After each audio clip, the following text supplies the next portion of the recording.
because part of Hmm. hospitality is, right, preparing your guests, right? Letting Yeah. them know what's to come or expectations, Yeah. because that decreases their anxiety, right? Yeah. Anytime you give them information, content, what it's going to look like, it's like, okay, Hmm. I don't know what I'm walking into, but I have a little bit of information. So I know a little bit of it.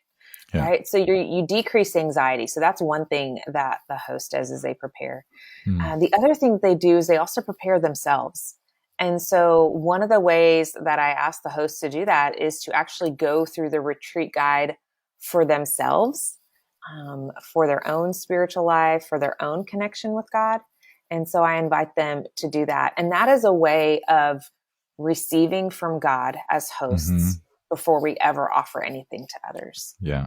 Yeah. Because part of hospitality is understanding what we have received, Hmm. taking in what we have received with gratitude, and then being able to offer it back to others. Mm. There are other ways that we do to practice hospitality, but one of those are two of the ways. The other thing I'll say about hospitality, which is a weird thing but needed, is that hospitality has boundaries, Hmm. right? So there is a framework to hospitality. There is, right, we have the time frame, right, for when Yeah. people come in and what we do. We have certain number of people that we allow in as well.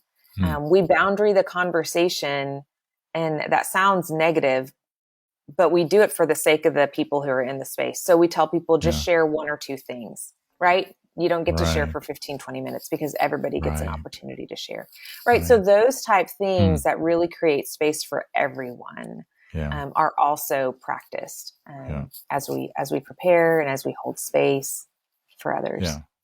That's great advice just for any group meeting. You know? And it's hard. It's Yeah. hard.